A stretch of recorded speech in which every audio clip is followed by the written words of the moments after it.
Hey guys, welcome back to Release the Craftin. Pursley here with another episode of Storycraft. And right now, it's Poevember, so we're going to do some Poe stuff. I'm taking a little bit break, if you haven't heard me say that already. And so for the month of November, I am just reading some Poe stories, and I got a request for The Raven. So I am delighted to bring this to you. Hopefully, I know that my voice doesn't have gravitas, but hopefully I can read it well enough that it's worth listening to. So I hope that you guys enjoy. Without further ado, because I'm really excited to get into this, Edgar Allan Poe's The Raven. Once upon a midnight jury, while I pondered weak and weary over many a quaint and curious volume of forgotten lore, while I nodded, nearly napping, suddenly there came a tapping, as of someone gently rapping at my chamber door. "'Tis some visitor," I muttered, tapping at my chamber door, "only this, and nothing more." Ah, distinctly I remember, it was in the bleak December, and each separate dying ember wrought its ghost upon the floor. Eagerly I wished the morrow, vainly I had sought to borrow from my book surcease of sorrow, sorrow for the lost Lenore, for the rare and radiant maiden whom the angels name Lenore, nameless here, forevermore.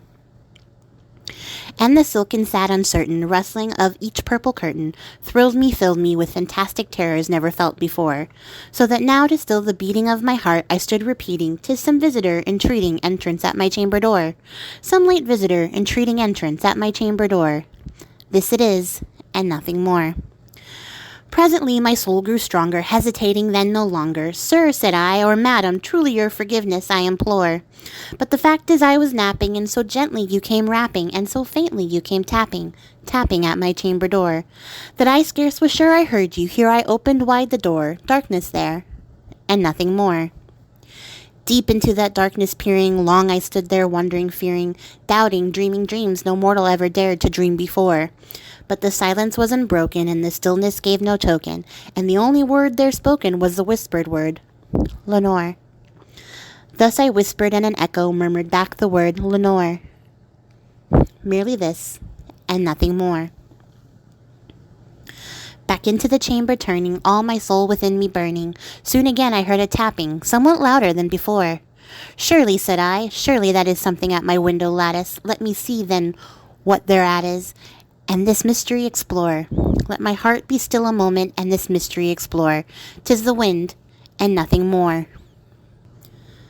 Open here I flung the shutter, when with a many flirt and flutter, in there stepped a stately raven of the saintly days of yore. Not the least obeisance made he, not a minute stopped or stayed he, but with mien of lord or lady perched upon my chamber door, perched upon a bust of Pallas just above my chamber door, perched and sat, and nothing more. Then this ebony bird beguiling my sad fancy into smiling by the grave and stern decorum of the countenance it wore. "Though thy crest be shorn and shaven, thou," I said, "art sure no craven, ghastly, grim, and ancient raven wandering from the nightly shore. Tell me what thy lordly name is on the night's Plutonian shore." Quoth the raven, "Nevermore." Much I marveled this ungainly fowl to hear discourse so plainly, though its answer little meaning, little relevancy bore. For we cannot help agreeing that no living human being ever yet was blessed with seeing bird upon his chamber door, bird or beast upon the sculpted bust above his chamber door, with such a name as Nevermore. But the raven sitting lonely on the placid bust spoke only that one word, as if his soul in that one word he did outpour. Nothing further than he uttered, not a feather then he fluttered, till I scarcely more than muttered, "Other friends have flown before. On the morrow he will leave me, as my hopes have flown before." Then the bird said, "Nevermore." Startled at the stillness broken by reply so aptly spoken, "Doubtless," said I, "what it utters is only stock and store, caught from some unhappy master, whom unmerciful disaster followed fast and followed faster, till his songs one burden bore, till the dirges of his hope that melancholy burden bore, of never, nevermore." But the raven still beguiling all my fancy into smiling, straight I wheeled a cushioned seat in front of bird and bust and door. Then upon the velvet sinking, I bestook myself to linking fancy unto fancy, thinking what this ominous bird of yore, what this grim, ungainly, ghastly, gaunt, and ominous bird of yore meant in croaking, "Nevermore." This I sat engaged in guessing, but no syllable expressing to the fowl whose fiery eyes now burned into my bosom's core. This and more I sat divining, with my head at ease reclining on the cushion's velvet lining, that with the lamplight gloated o'er. But whose velvet violet lining with the lamplight gloating o'er, she shall press, nevermore. Then methought the air grew denser, perfumed from an unseen censer, swung by seraphim whose footfalls tinkled on the tufted floor. Wretch, I cried, thy God hath lent thee, by these angels he hath sent thee, respite, and nepenthe from my memories of Lenore.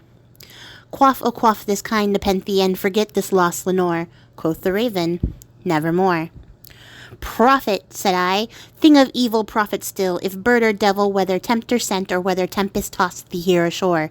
Desolate, yet all undaunted, on this desert land enchanted, on this home by horror haunted, tell me truly, I implore, is there balm in Gilead? Tell me, I implore. Quoth the raven, nevermore. Prophet, said I, thing of evil, prophet still, if bird or devil, by that heaven that bends above us, that God we both adore. Tell this soul with sorrow laden, if within the distant Aden, it shall clasp a sainted maiden whose angels name Lenore. Clasp a rare and radiant maiden, whom the angels name Lenore. Quoth the raven, nevermore. Be that word our sign in parting, bird or fiend, I shrieked upstarting, get thee back into the tempest of the night's Plutonian shore. Leave no black plume as a token of that lie thy soul hath spoken. Leave my loneliness unbroken, quit thy bust above my door. Take thy beak from out my heart, and take thy form from off my door. Quoth the raven, nevermore. And the raven never flitting, still is sitting, on the pallid bust of Pallas just above my chamber door. And his eyes have all seeming of a demon that is dreaming, and the lamplight o'er him streaming throws his shadow on the floor. And my soul from out that shadow that lies floating on the floor shall be lifted nevermore. Okay, and that, you guys, is Edgar Allan Poe's The Raven, which is an amazing poem, and I hope I did it kind of justice.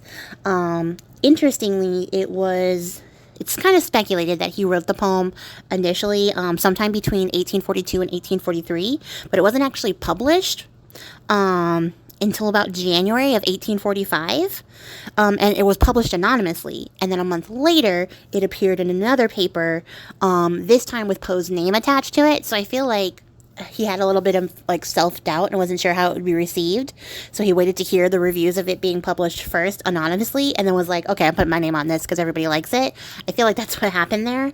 And interesting, if you've never heard The Raven before, essentially it is the story of a man who is like just sort of chilling in his like lounge den living room space, lamenting over his lost love Lenore, when he hears someone knock on his door, and he thinks it's knocking on the door. It turns out to be a raven in the window, and he starts to ask like jauntily, like, what's up, raven? Like, what are you doing? Because the raven like helps itself inside, sits upon the bust of Pallas, who, if you aren't aware, Pallas is another name for the goddess Athena. So it's very like intellectual. Ravens are also connected with like the mind.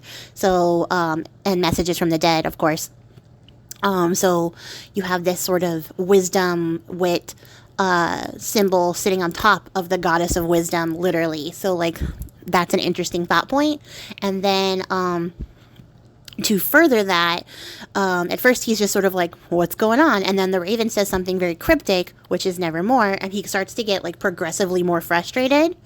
So it goes from being like just cheered by the fact that this raven is hanging out in his living room to like a little bit frustrated to then trying to like decipher what this message actually means.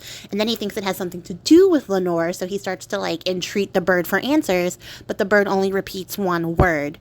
And then eventually he gets so frustrated that he starts to like tell the bird it has to leave because it's brought up all this negative emotion he has about his lost love Lenore.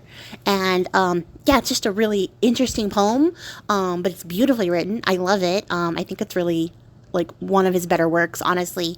I know it's a little bit cliche because it's the first thing that you think about when you think of Poe, but that's like for a reason, right? Like, I don't think it's like gauche to say that like The Raven is like one of his better works, or that you love The Raven. I don't think there's anything wrong with that.